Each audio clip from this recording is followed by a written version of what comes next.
Yep, I'm on. So as I said before, this officer has a body cam on him as well, so just to make you feel more comfortable, even though... Okay, Brittany, come on over here. Yeah.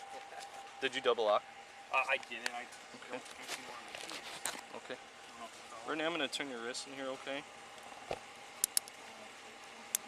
No, we just want to make sure they don't pinch you. Okay. So we double lock them so they don't close any tighter, okay? That way you don't hurt you.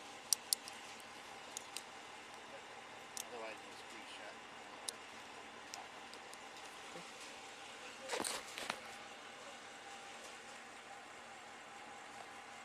Did you know about that? Do you have anything on you that's going to hurt me, poke me, stick me, Brittany?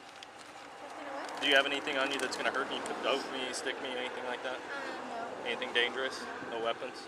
Okay. Can I take my ring off? Yeah, can you? Yeah. Am I going to be able to put it back on? Yeah, you will. This is your personal property. So everything that goes in this bag. I'm going to take your necklace off as well. So we'll document it. Can you unhandcuff me so I can take my belly button out? Your what? My belly button. We'll let you. We'll do that at the jail. Yeah. Okay. We're not gonna have. Or at the station. That up Okay. here. Yeah. And then we'll have you do the same with the nose ring too. Right now? Not right now. No, it's back there. Yeah.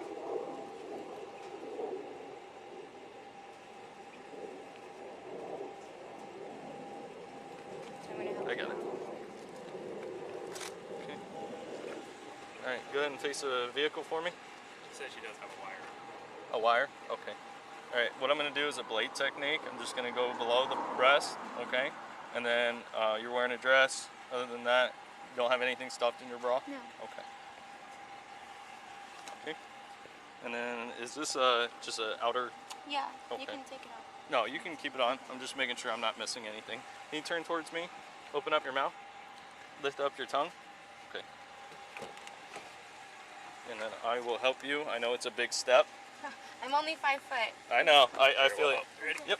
Okay, thank you. Okay. And scoot your butt a little forward, and you're going to be able to lean back and put your arms right here. So it's kind of a cutout a little bit. Like this? Yep. Yeah. Sort of. Try And not you to can. put your weight on them. Yeah. They are metal, so they don't bend. And then I know you're short. You're just like me, so that thing's going to be right in your face.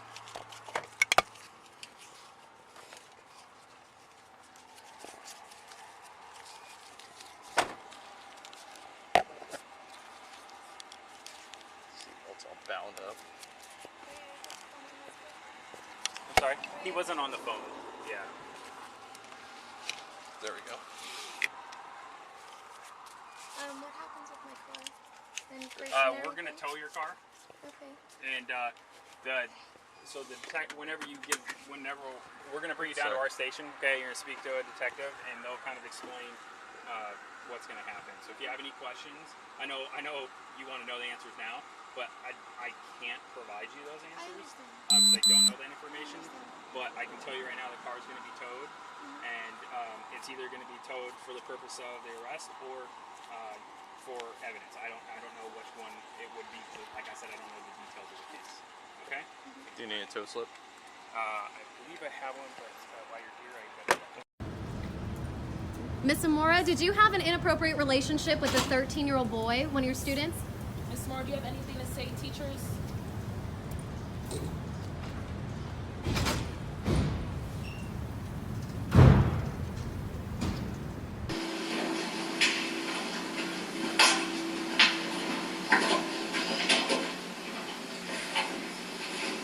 A little warmer. All right. Again, I'm Detective McCure with Goodyear. Okay. And did they tell you why you're here? They didn't tell you why you're under arrest? No. Okay. It's involving that relationship with. Okay. So I told you a little bit ago that I would was going to come and talk to you and give you the opportunity to tell me what's going on. Okay. Obviously, we both know why you're here. So I'm going to read your rights because you are under arrest, and then I'm going to just get some background information from you. Okay. Have you ever had these read to you before? No. Okay. I've never been in trouble in my life. Okay, I believe it. You have the right to remain silent. Anything you say can be used against you in a court of law. You have the right to the presence of an attorney to assist you prior to questioning and to be with you during questioning if you so desire. If you cannot afford an attorney, you have the right to have an attorney appointed for you prior to questioning. Do you understand these rights? Is that a yes? Yes. Okay. Let me just get your information. Okay. How do you spell your first name? Brittany. And your middle name? Mann. And your last name? Zamora. O-R-A? Yes. Okay. All right. And what is your address, Britt? Buckeye. 85396.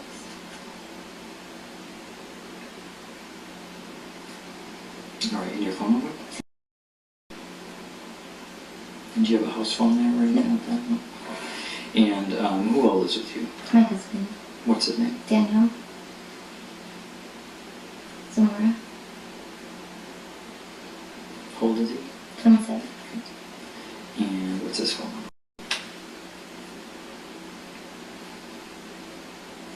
Okay. And how long have you lived in La Canada? Since December 2013.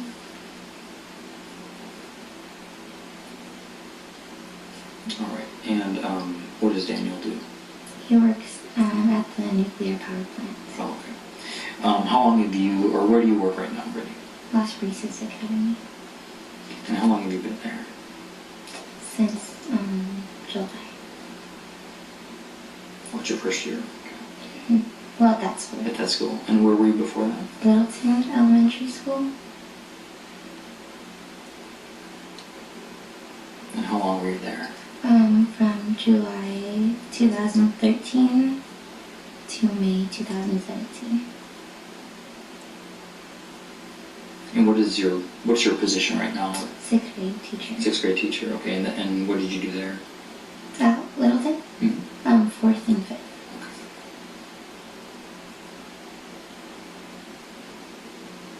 All right. And are you from Arizona, or did you? I moved here when I was 10.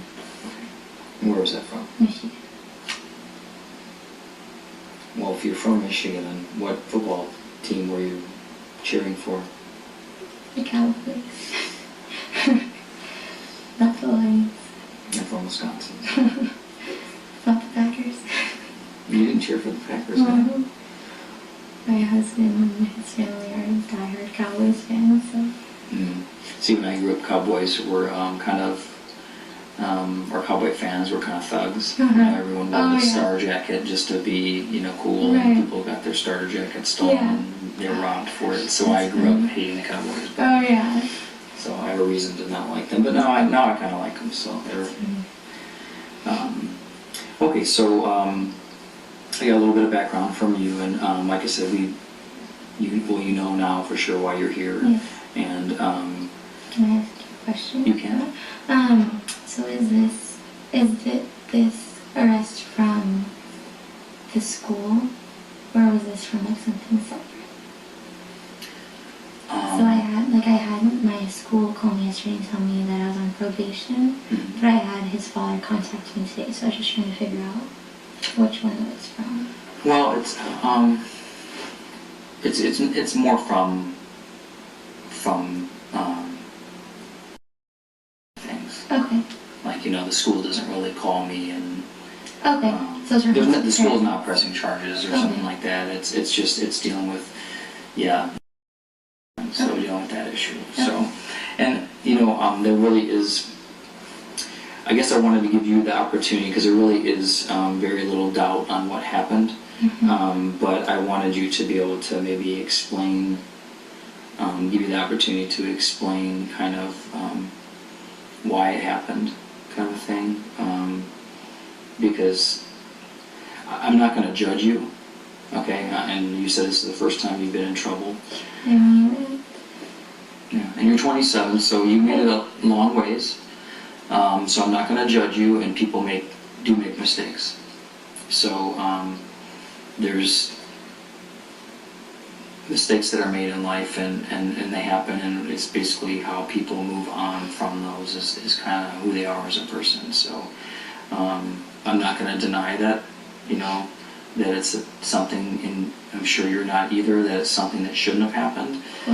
But I'm not going to call you a monster or anything like that and say you did something so, you know, crazy that you're a horrible person.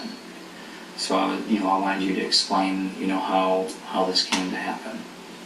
Can I wait to have an attorney? You can. Is that what you want? Okay. All right. I just don't know if I go in private. That's fine. Will I be going home today? No. So will I be in jail? Do these type of things have to be made public? They don't have to be made public, but you've kind of been in the school industry long enough to know that when something happens at a school, you know, letters end up having to go out and people ask questions. Well, hypothetically speaking, what is a typical, like, consequence that you've, like, seen in the past? I don't know. It varies. I can't give you. I know. I can't give you a black and white answer to that. You know, they take a lot of things into consideration. You know, you don't have a criminal history. At least you're telling me that, and I'll be honest with you, I haven't checked yet. I never did anything. So. I'm sorry. It's just That's okay. I do know. I'm not going to ask you any more questions because you said you wanted an attorney. So, did you have any more questions for me? What are the next steps? The next step is basically you do go to jail tonight. I submit some paperwork. I'm little. They're going to tear me apart. Well, I mean, if you have problems with somebody, you can voice that to somebody, okay? And if there are problems, they can isolate you. How long do I stay in jail for? Basically, the way it usually happens is you go down there and you see an IA judge within 12 hours, and that judge will determine what they want to do. Okay. And so they will determine if they are going to let you out on a certain amount of bond, Okay. and they make that determination on, you know, kind of how. I am the best husband in the world. Okay. So Well, shame. what's that?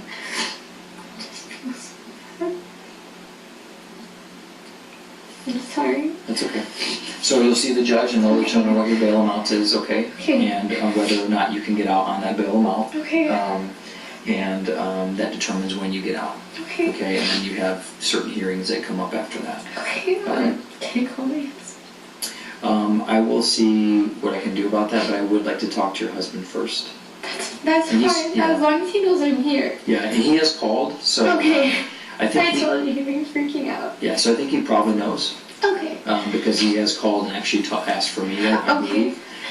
So I will. Your mom is also here. Yeah. So, all right. I'm going to have you go back in there, and I will see if I can get you, see if we have any type of blanket or something, okay? I see my mom right now.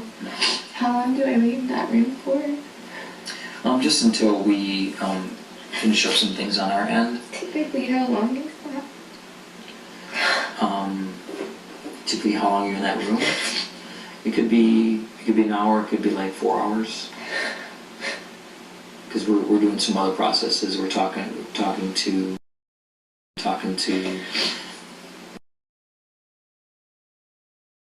Okay. So. As far as the attorney goes, so how, since I have, in 12 hours, you said? Mm-hmm. I believe it's 12. Is it 12 or 24? I want to say 12, yeah. Okay, so how do I start that process if I'm... You don't have to do anything. So the minute we book you into jail, Yeah. That's when the process starts, and then you will get a judge will end up seeing your case within that amount of time. Okay. Okay? And you'll have the ability to use a phone to call an attorney and stuff like that. You can just tell my mom. Okay. She'll take care of it. you said I can have a blanket possibly. Yeah, I'll see if I can find you Do some. you guys have like books or anything? I don't think so. Okay. I'm sorry. All right. Just follow me. Okay.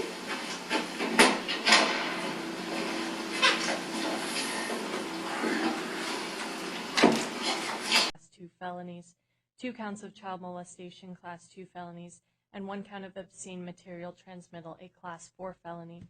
The court is not finding probable cause with respect to 1 count of sexual conduct with a minor, a Class 2 felony. Ms. Zamora, the court has appointed you an attorney. You have a status conference on March 29th at 8:30 and a preliminary hearing on April 2nd at 8:45. Both of those are at 175 West Madison. Does the state wish to address release conditions at this time? Only briefly, Your Honor. Again, the attached addendum is clear as to the nature of the allegations. It's clear we have more than 1 victim, and it remains to be determined if there are any others. Your Honor, given the nature of the allegations contained within the addendum, the state, the assigned deputy county attorney in this matter has requested a reasonable setting in the amount of $300,000 secured appearance bond, as well as the other mandatory conditions, as well as no contact with the alleged victims and or witnesses in this matter. That is a reasonable setting, Your Honor, given the that these are alleged non-bondable offenses, but the state would go ahead and request a secured appearance bond at this point. Now, Ms. Zamora, if you would like, is there anything you'd like the court to know with respect to release conditions? I don't want you to address the charges because your attorney's not here, but the court has to make a decision as to what to do with release today. So is there anything you'd like me to know about releasing you or a bond? And if you don't have anything to say, that's okay as well. I'm not sure if I understand. I'm sorry. That's okay. So the court just asked for the state's opinion as to releasing you, and he requested a very high bond to keep you in custody. Okay. I don't want you to comment on the charges without your attorney here. Okay. So is there anything you just want the court to know about whether or not I should release you or impose a bond at this time? And if you have nothing to say, that's okay as well. I would love to go home to be released. That'd be amazing. You know, I don't know if there's like just stay at my house, or I'd love to go home to my husband. Anything else? No. The court is going to impose a bond at this time. The court is imposing a secured appearance bond in the amount of $250,000. If you post that, you'll be on pretrial supervision with electronic monitoring. Ms. Zamora, you may not return to the scene of the crime if you post that. No contact with any of the victims, witnesses, officers, and no contact with any minors. No drugs without a valid prescription. The court wants to be very clear, you may not have any contact with any of the witnesses, victims, or any of their family members. The court is also admonishing you, you may not have someone else contact any of those people on your behalf. Does that make sense? Yes. Okay. This bond is being set based on these charges and this 1 victim, but if that changes in the future, a review of this bond is appropriate at that time. Mr. Wolfram, is there anything else the court wishes to address? No, Your Honor. Ms. Zamora, do you have any questions about any of that? What happens next? You will step over here. You're going to get a copy of all the stuff we just discussed, and then you will be held until you go to court or until that bond gets posted. And you said the first court date was March 29th? It will be on your paperwork. It's March 29th and April 2nd. This is in the matter of State of Arizona versus Brittany Zamora, CR 2018-114-770-001. Will the attorneys announce their appearances for the record? Good morning, Your Honor. Sarah Corcoran on behalf of Ken Vick for the state. Good morning, Your Honor. Richard Suzuki for Brittany Zamora, who is present in custody. Your Honor, our name is spelled correctly, and we enter a plea of not guilty. And you're privately retained? Yes, Your Honor. You'll waive a reading of the indictment. Will advise your client of her constitutional rights. What is your name and date of birth, please? Brittany Zamora, 1591. All right, this is your initial appearance on counts number 12, 13, 14, and 15. A not guilty plea is entered on your behalf on all charges. Your next court date will be an initial pretrial conference on May the 18th, 2018, 15 in the morning before Commissioner Mata. You'll have a comprehensive pretrial conference on June the 5th, 2018 at 8:31 in the morning before the assigned judge, Judge Thompson. The court notes that you have private counsel retained in this matter. It is ordered affirming all prior release conditions. If you get released from custody, it's ordered that you submit to DNA testing within 5 business days with the arresting agency. Is there anything further in this matter? No, thank you, Your Honor. Right. You'll step over to the desk to... All right, this is CR 2018-114770-001. State of Arizona versus Brittany Zamora. This is the time set for sentencing. Appearances for the record, please. Your Honor, good morning. Lacey Fisher for the state. And for the record, Your Honor, the victim attorneys for victim A's guardians are present and victim B's guardian is present. Thank you. Ms. Zamora, would you like to say something? May she remain seated? Yes.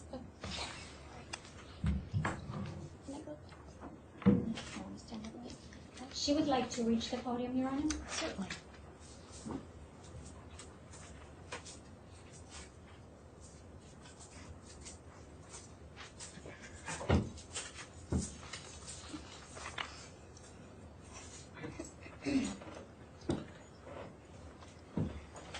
Good morning, Miranda. I want to start off by apologizing to the victim and his family. I'm sorry for any undue stress or pain that I may have caused. I'm ashamed of my actions and am completely remorseful and truly regret what took place. I'm known to be a responsible, caring, happy, and thoughtful person. My actions were completely out of character for me. As an adult and teacher, I am meant to set an example and I did not follow according to that expectation. Prior to this incident, I have been an amazing teacher and citizen.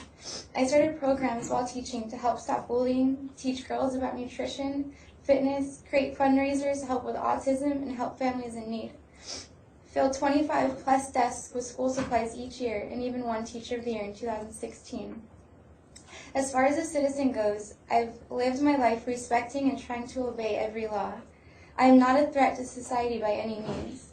On the contrary, I have tried to help our society as much as I can. This includes helping out the homeless, volunteering for the city, and giving time to assist with church programs. Over the past 16 months, I have grown within my faith, and that has helped me not only get through each day, but has led me to reflect on how sincerely I took life for granted. A life that I have been working so hard to set up for a successful and bountiful future. I would do anything to re-enter society sooner for a second chance. This sentencing is not only taking decades of my own life and experiences away, but those of my loved ones as well. My family knows who I am and my heart, so it is just as hard on them. Therefore, I would also like to apologize to them. As stated earlier, I never want to hurt anyone, and it tears me apart to know that I have, and I'm deeply sorry.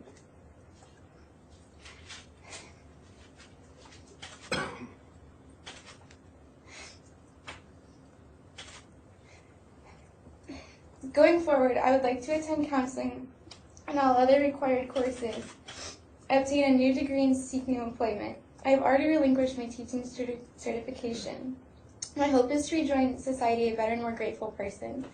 I have an incredible support system and know they will all be there for me every step of the way. Your Honor, I know the state did not take my mitigation and assessments into consideration, but I hope you can.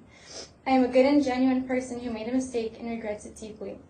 I ask that you please have leniency in regard to my sentencing, that you see me as a person with a hopeful future and not just another number or case. Thank you so much for your time and consideration. Thank you. The court finds the defendant did accept responsibility by pleading guilty. She has expressed her remorse.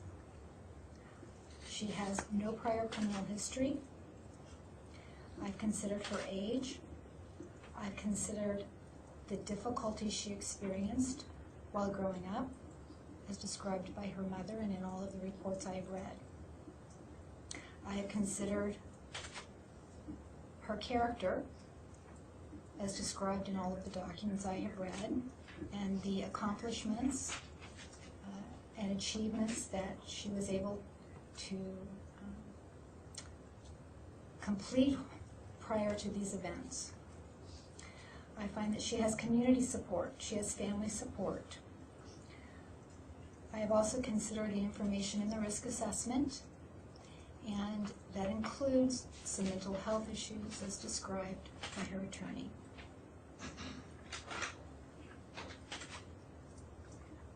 I've also considered the fact that under the plea agreement, the defendant will be on supervised probation for a lifetime term on 2 counts. So, after weighing and balancing all of these factors, the court finds the stipulations in the plea agreement are appropriate. I'm going to order that the defendant register as a sex offender as to all 3 counts. I'm going to order that restitution remain open on all 3 counts for a period of 750 days. For amended count 1, the court finds that the presumptive term is appropriate, so it is ordered the defendant be incarcerated in the Department of Corrections for 20 calendar years with credit for 478 days of pre-sentence credit. As to amended count 2 and amended count 15, it is ordered suspending the imposition of sentence and placing the defendant on supervised probation for a lifetime term to begin upon physical release from the Department of Corrections. The terms and conditions of probation are in writing. You'll have an opportunity to read and sign those terms shortly. When you sign the terms of probation, it indicates to the court you understand and will follow those terms. If you do not follow those terms, you can be returned to court and found in violation. Your probation could be revoked and you could be sent back to prison for the maximum term provided by law for each of these offenses for counts 2 and 15 as amended. Do you understand? Yes. You are to follow all of the standard terms and conditions of probation. In addition, you are to have no contact with any victim. You are not to return to the scene of the crime. You are to follow the sex offender terms of probation and the computer usage terms of probation. As financial assessments, there will be a $20 probation assessment on amended count 15. All other financial assessments will be on count 2. There will be a $500 sexual assault assessment, a $65 per month probation service fee, a $250 sex offender registration fee, a $20 probation assessment, a $2 victim rights assessment, a $50 address confidentiality assessment, a $20 time payment fee, and a $13 criminal penalty payable to the Goodyear Police Department.